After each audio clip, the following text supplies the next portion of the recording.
வணக்கம் நண்பர்களே, இன்னும் ஒரு இனிய காலை பொழுதில் தீதும் நன்றும் நிகழ்ச்சியில் உங்களை சந்திப்பதில் மிக்க மகிழ்ச்சி அடைகிறேன். இன்றைக்கு இந்தியாவில் ஒரு மிக முக்கியமான நாள். இன்றைக்கு தேசிய தடுப்பூசி தினம். இந்த தினம் என்பது பல விதங்களிலும் மிகவும் முக்கியத்துவம் வாய்ந்தது. 1995ஆம் ஆண்டு இதே மார்ச் 16ஆம் தேதி பல்ஸ் போலியோ இம்யூனைசேஷன் டே என்ற ஒரு மாபெரும் ப்ரோக்ராம், ஒரு மாபெரும் திட்டத்தை இந்திய அரசு நடத்தியது.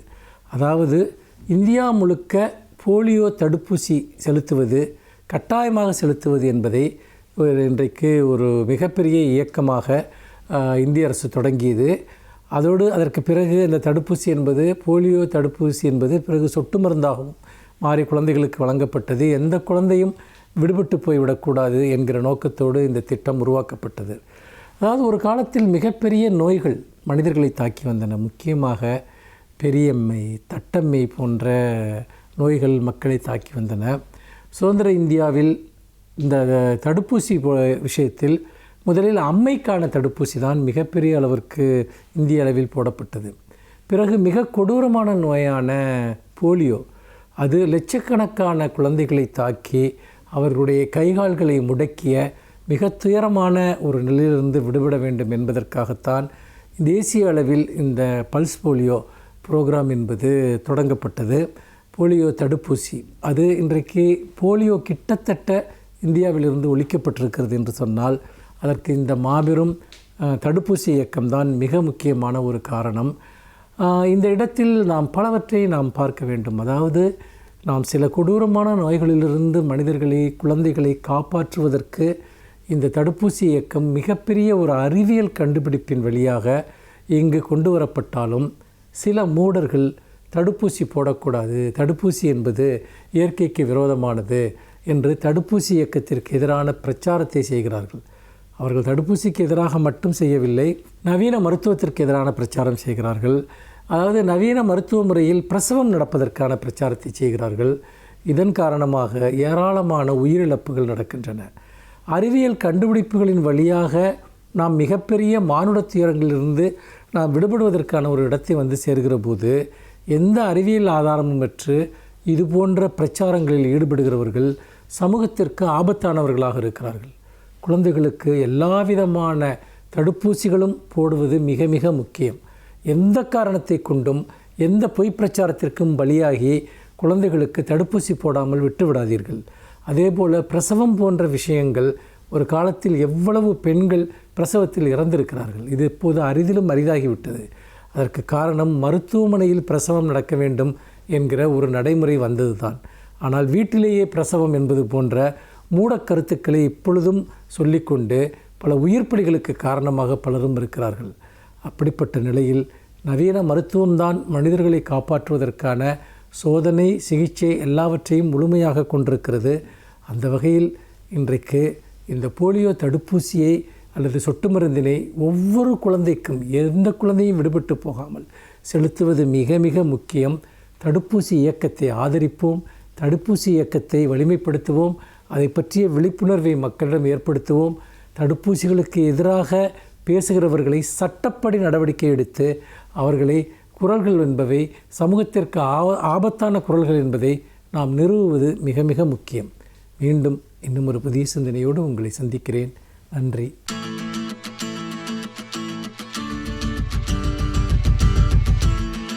மார்ச் 16ஆம் நாள் அன்னை மணியம்மையார் அவர்களினுடைய நினைவு நாள். 1978 மார்ச் 16 அன்று அவர் மறைந்தார். வாழ்ந்த காலம் முழுவதும் மிக பெரும் போராட்டங்களை சந்தித்தே வாழ்ந்தவர். தன் வாழ்க்கையை இயக்க கொள்கைகளை பரப்புவதற்காகவே அர்ப்பணித்தவர் என்று சொல்ல வேண்டும். அதுவும் பெரியார் அவர்கள் மறைந்ததற்கு பிறகு 73 டிசம்பரில் ஐயா இறந்து போகிறார்.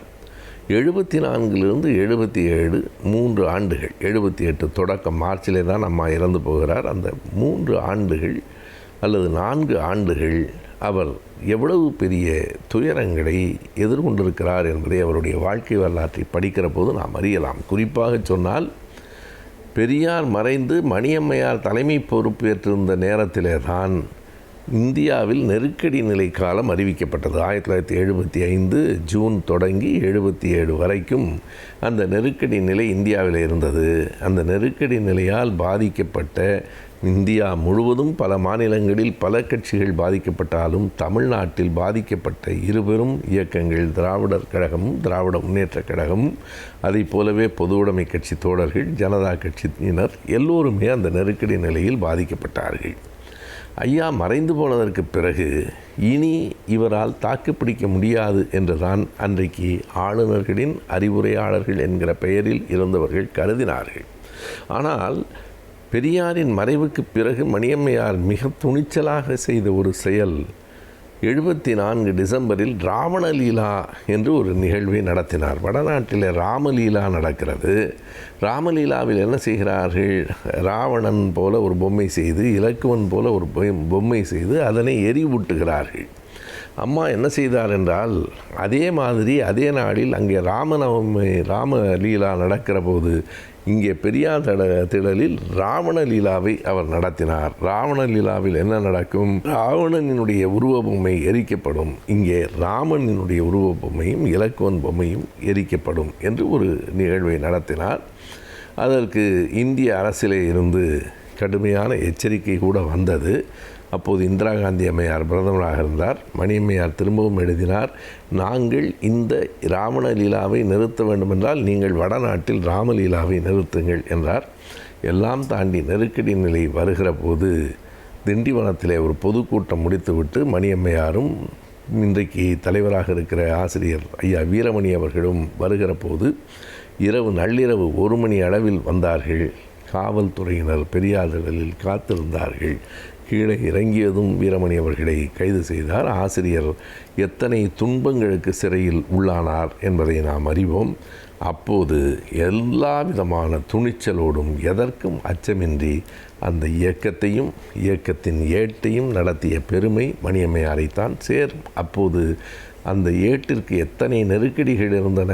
இப்போது இருக்கிற கவிஞர் கலி பூங்குன்றன் அவர்கள் அதை விளக்கி சொல்லுவார்.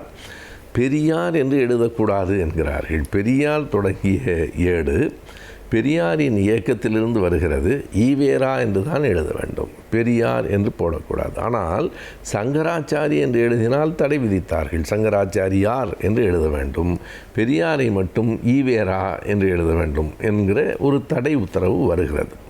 அதை கலி பூங்குன்றன் அவர்கள் எடுத்துக்கொண்டு போய் அம்மாவிடத்தில் சொல்லுகிறார். அம்மா காய்ச்சலில் படுத்திருக்கிறார்.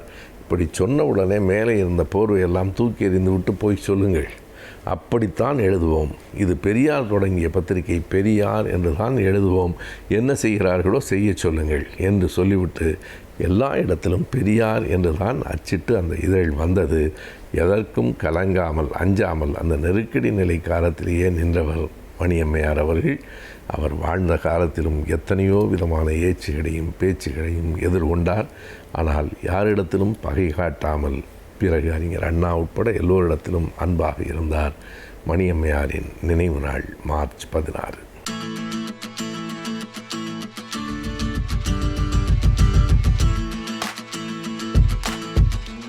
கலைஞர் டிவி நேயர்களுக்கு வணக்கம். இன்றைக்கி நம்ம முதியோர்களுக்கான தடுப்பூசியை பற்றி ஒரு சில நிமிஷம் பேசணும். இப்போது தடுப்பூசினாலே நம்ம எல்லோரும் என்ன நினைக்கிறோம்? குழந்தைகளை பற்றி தான் நினைக்கிறோம். அப்படி நினைக்கிறது ரொம்ப தப்பு. தடுப்பூசிங்கிறது எதுக்கு போடுறது? பாதுகாப்புக்காக, அதாவது ஒரு வியாதி வராமல் இருக்கிறதுக்காக.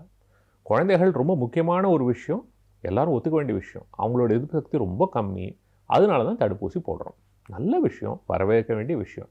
ஆனால் மக்கள் யோசிக்கணும், ஏன் குழந்தைகளுக்கு மாத்திரம்தான் எதிர்ப்பு சக்தி கம்மியா? ஒரு உதாரணம் சொல்கிறேன். இப்போது கர்ப்பிணிகளுக்கு டெட்னஸ் டாக்சைடு, டிடி, செப்டிக் ஊசி போடுறோம். அது எல்லாருமே போடுவாங்க. எந்த கர்ப்பிணியும் வேண்டாம் சொல்ல மாட்டாங்க. ஆனால் கர்ப்பிணிகளுக்கா டெட்னஸ் வருது? ஏன் போடுறோம்? அது ஒரு 50 வருஷம் பின்னாடி பார்க்கணும். முக்கால்வாசி டாக்டர்களுக்கே இது ஏன்னு தெரியறதில்ல. ஒரு 50 வருஷம் பின்னாடி போய் பார்த்தா அது ஞாபகம் வரும். அந்த காலத்தில் என்ன ஆகும்னா, கர்ப்பிணிகளுக்கெலாம் டெலிவரி ஹாஸ்பிட்டல்லாம் நடக்காது, அங்கங்கே வயல்லே நடக்கும். அப்போ என்ன ஆகும்? இந்த தொப்புள் கொடியாக இருக்கிறதுக்கு அவங்ககிட்ட ஸ்டெரைலாக ஸ்பெஷலாக பிளேடெல்லாம் வச்சுருக்க மாட்டாங்க. அந்த அருவா, கத்தி எதாவது இருக்கோ அதை வச்சு வெட்டுவாங்க. என்ன ஆகும்?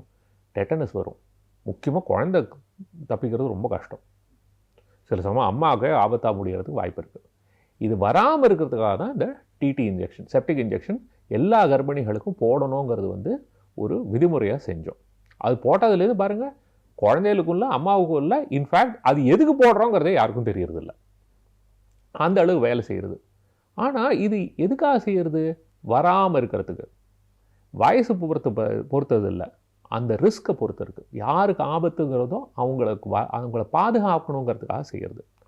எதுக்காக அவ்வளோ தூரம் சொல்கிறேன்னா, எதிர்ப்பு சக்திங்கிறது வந்து ஒரு சமநிலையில் இருக்கிறது இல்லை. பிறக்கும்போது நம்ம எதிர்ப்பு சக்தி ரொம்ப வீக்காக இருக்குது. ஏன்னா நிறைய கற்றுக்க வேண்டிய விஷயம். வருஷங்கள் ஆக தான் நம்ம எதிர்ப்பு சக்தி ஓரளவுக்கு மெச்சூரிட்டி, அதாவது வளர்ச்சி அடையும். அதுக்கு தான் இந்த தடுப்பூசியெல்லாம் போட்டு அதுக்கு வந்து எஜுகேஷன், அதுக்கு வந்து சொல்லிக் கொடுக்குறோம். அதே மாதிரி வயசாக அது தானாகவே திரும்ப இறங்க ஆரம்பித்தோம். ஸோ முதியோர்களுக்கும் வந்து எதிர்ப்பு சக்தி குறையிறது சகஜம். இந்த மாதிரி இருக்கும்போது அவங்களுக்கும் இந்த மாதிரி வியாதிகள் வரத்துக்கான வாய்ப்பு ரொம்ப ஜாஸ்தி. ஆனால் அவங்களோட பாதுகாப்பை பற்றி யாருமே பேசுகிறது கிடையாது. இது கொஞ்சம் கவலையான விஷயந்தான். ஏன் இதை சொல்கிறேன்? இப்போது நிமோனியா ஊசி வந்து குழந்தைகளுக்கு இப்போ போட போகிறாங்கன்னு சொல்லிட்டு இருக்காங்க. வரவேற்க வேண்டிய விஷயம். ஆனால் இப்போ இந்த நிமோனியா காய்ச்சல்னு பார்க்கும்போது குழந்தைகளுக்கு வரத்துக்கு வாய்ப்பு அதிகம். ஆனால் இதனால் உயிர் சேதங்கிறது ரொம்ப ரொம்ப ரொம்ப ரொம்ப அபூர்வம். இதே நிமோனியா வந்து 65 வயசுக்கு மேலே இருக்கிறவங்களை பார்த்தா அவங்களுக்கும் வாய்ப்பு ரொம்ப அதிகம். ஆனால் அவங்களில் உயிர் சேதம் ரொம்ப ஜாஸ்தி. அதாவது குழந்தைகளுக்கு வந்ததுன்னா உயிர் சேதம் 1% கம்மி. இதுவே முதியோருக்கு வந்தால் மினிமம் 10% உயிர் சேதம். மினிமம் 10%. என்ன தான் ஆன்டிபயோட்டிக் கொடுத்து, என்ன தான் ஐசியூவில் வச்சு, என்ன தான் 5 ஸ்டார் ஹாஸ்பிட்டலில் பார்த்தாலும் மினிமம் குறைஞ்சது 10% மக்களுக்கு இது உயிருக்கு ஆபத்தாக முடியும். அப்போ அவங்கள பாதுகாக்கிறது நம்மளோட கடமை இல்லையா? அதை பற்றியும் சில பேர் நிறைய பேர் யோசிக்கணும். இதில் நிறைய விஷயங்கள் இருக்குது. இது அந்த வியாதிங்கிறது மாத்திரம் இல்லை. இப்போது எல்லோரும் இப்போது மருத்துவ ரீதியாக எங்களுக்கு என்ன புரிஞ்சிருக்குன்னா, இந்த ஃப்ளூ வியாதியோ இல்லை நிமோனியா வியாதியோ வந்ததுன்னா ஒரு அவ்வளோ தாக்கம் தேவையில்லை. ஒரு லைட்டாக வந்தால் கூட அதை தாண்டி அதை பின்னாடியே வந்து இருதயத்தில் பிரச்சனை வரதுக்கு வாய்ப்பு இருக்குது. அதாவது ஹார்ட் அட்டாக், மாரடைப்பு வரதுக்கு வாய்ப்பு இருக்குது, லக்வான் வரதுக்கு வாய்ப்பு இருக்குது, ஹார்ட் ஃபெயிலியர், அதாவது இருதய பம்பிங் குறையிறதுக்கான வாய்ப்புகள், இந்த மாதிரி நிறைய பிரச்சனைகள் வரதுக்கு வாய்ப்பு இருக்குது. அதனால் இந்த தடுப்பூசிகள் போட்டால் அதெல்லாம் குறைக்கிறதுக்கு வாய்ப்பு உண்டு அப்படிங்கிற ஒரு நம்பிக்கை. அதனால தான் இப்போ நிறையா சொசைட்டின்னு சொல்லுவாங்க. அதாவது heart failure society, critical care society, அந்த மாதிரி அவங்க வந்து கைட்லைன் கொடுப்பாங்க. அதாவது இந்த மாதிரி செஞ்சால் நல்ல விஷயம் அப்படின்னு. அவங்க எல்லாருமே என்ன சொல்கிறாங்கன்னா, முதியோர்களுக்கு தடுப்பூசி போடுறது ரொம்ப ரொம்ப முக்கியம். இதனால் தேவையில்லாத உயிர் சேதத்தை குறைக்க முடியும், தேவையில்லாத பல பிரச்சனைகளையும் குறைக்கிறதுக்கு வாய்ப்பு இருக்குது. அதாவது லக்வான்லேருந்து மாரடைப்புலேருந்து நிறைய விஷயத்தை குறைக்க முடியும்னு ஒரு நம்பிக்கை. முக்கியமாக எல்லாருக்குமே தெரிஞ்ச விஷயம், ஒரு முதியோருக்கு வந்து ஹாஸ்பிட்டலில் போய் சேர்ந்தா அவங்க படுற அவஸ்தை எல்லாருக்குமே தெரியுமே. ஏன்னா ஹாஸ்பிட்டல் போய் சேர்ந்தால் ஒரு வியாதிக்காக போய் சேருவாங்க, பல வியாதிகள் வந்து சேரும். கீழே விழுந்து இடுப்பு உடையும், ரத்த கட்டி வரும், மூளையில் ஏதாவது பிரச்சனை வரும். இந்த மாதிரி எத்தனையோ பிரச்சனைகள் வரதுக்கு வாய்ப்பு இருக்குது. ஸோ கூடுமான வரைக்கும் நம்ம ஆஸ்பத்திரி போகாமல் நம்ம பாதுகாக்கிறதுக்கு தான் ரொம்ப ரொம்ப முக்கியம். அதில் தடுப்பூசியும் ஒரு முக்கியமான ஒரு பாகமாகும். ஸோ என்ன சொல்ல வரேன்னா, 65 வயசு ஆயிடுத்துனாலே நம்ம நிறையா தடுப்பூசியை பற்றி யோசிக்க வேண்டியது இருக்குது. இதில் முக்கியமாக வந்து இந்த இன்ஃப்ளூயன்ஸா தடுப்பூசி தான் ரொம்ப எல்லா நாட்டிலையுமே முக்கியம்னு சொல்கிற விஷயம். ரெண்டாவது வந்து இந்த நிமோனியா ஊசி. இந்த நிமோனியா ஊசி வாழ்க்கையில் ஒரு தடவை தான், அது ரொம்ப ஈஸி. ஆனால் இந்த ஃப்ளூ ஊசி வந்து வருஷத்துக்கு ஒரு தடவை. ஏன்னா இந்த ஃப்ளூங்கிறது வந்து வருஷம் மாறுறதுனால அதுக்கு தகுந்த மாதிரி ஊசியும் மாறும். வருஷம் போடுறது ரொம்ப நல்லது. இதில் சைடு எஃபெக்ட்னு ஒன்றும் பெரிய விஷயமே கிடையாது, ரொம்ப ஈஸியானது. கர்ப்பிணிகளுக்கே கொடுக்குறோம். அந்த மாதிரி இருக்கும்போது ஏன் கவலைப்படணும்? சின்ன சின்ன குழந்தைகளுக்கும் கொடுக்குறோம். அதனால் இதை பற்றி கவலைப்படவே வேண்டாம். இது நல்ல ஒரு எஃபெக்ட், அதாவது இதனால் பயன் நிறையா இருக்குது. இதை பற்றி தேவையில்லாமல் யோசிக்கக்கூடாது. இதை தவிர மற்ற சில பேருக்கும் இதை பற்றியெல்லாம் யோசிக்கணும். என்ன, ஏற்கனவே உடலில் வந்து சில வியாதிகள் இருக்கிறவங்க, அதாவது சிறுநீரக பிரச்சனை இருக்கிறவங்களுக்கு எதிர்ப்பு சக்தி கொஞ்சம் பிரச்சனை தான். அவங்களுக்கு அடிக்கடி பல இன்ஃபெக்ஷன் வரதுக்கு வாய்ப்பு இருக்குது. அதே மாதிரி இருதய வியாதி இருக்கிறவங்க, நுரையீரலில் பிரச்சனை இருக்கிறவங்க, ஈரலில் பிரச்சனை இருக்கிறவங்க, இப்போது கல்லீரல், மண்ணீரல் அந்த மாதிரி வியாதிகள் ஏதாவது இருந்ததுன்னா, அந்த மாதிரி இல்லை எதிர்ப்பு சக்தி கம்மியாக இருந்ததுன்னா, கேன்சர் வைத்தியம், ஸ்டீராய்டு வைத்தியம், எய்ட்ஸ் வியாதி, இந்த மாதிரி வியாதிகள் இருந்தாலுமே எதிர்ப்பு சக்தி கொஞ்சம் மற்றவங்களோட கொஞ்சம் கம்மி தான். இந்த மாதிரி மக்களுக்கு வந்து இந்த மாதிரி தடுப்பூசி போடுறதுங்கிறது ரொம்ப நல்ல விஷயம். பிற்காலத்தில் பிரச்சனை வராமல் பாதுகாக்கலாம். இப்போது இந்த பிரச்சனை வந்தால் நம்ம ட்ரீட்மெண்ட் எடுக்கலாமே, இதுக்கெல்லாம் வைத்தியம் இருக்கேன்னு நிறைய பேர் சொல்கிறாங்க. ஆனால் ஒன்று ஞாபகம் வச்சுங்க, வருமுன் காப்போம் தான் நல்லது. வந்த பின் நம்ம அவஸ்தைப்படுவோம், வைத்தியம் பண்ணுவோம்னா தடுப்பூசியோட விலைங்க, ஒரு வியாதியோட வைத்தியத்தோட விலைங்க. ரெண்டாவது, என்னதான் பர்ஃபெக்ட் வைத்தியம் பண்ணாலும் நான் சொன்ன மாதிரி ஒவ்வொரு வியாதியிலும் ஓரளவுக்கு உயிர் சேதம் இருக்குது. அதை குறைக்க முடியாது. அதை குறைக்கணும்னா அதுக்கு ஒரே வழி வராமல் பார்த்துக்கிறதுக்கு தான். ஸோ இப்போ வீட்டில் வந்து நீங்கள் எவ்வளோக்கு எவ்வளோ குழந்தையெல்லாம் நீங்கள் வந்து பாதுகாப்பாக பார்த்துக்கிறீங்களோ, அவங்களுக்கு வந்து தடுப்பூசியெல்லாம் போட்டு அவங்க உடம்பை நன்னா பார்த்துக்கிறீங்களோ, அதே மாதிரி உங்கள் வீட்டில் இருக்கிற முதியோரையும் கொஞ்சம் கவனிக்கிறது ரொம்ப நல்ல விஷயம். அவங்களுக்கு இதுக்கு தகுந்த மாதிரியான தடுப்பூசிகள்லாம் போட்டு அவங்களோட ஆரோக்கியத்தையும் நம்ம நன்னா கவனிச்சுட்டோம்னா அவங்க வந்து மேற்கொண்டு யார் மேலேயும் பாரமாக இல்லாமல் ஒரு சுதந்திரமாக இருக்கிறதுக்கு ஒரு நல்ல வாய்ப்பு இருக்குது. இது பொதுமக்கள் எல்லாரும் உணரணும். நன்றி, வணக்கம்.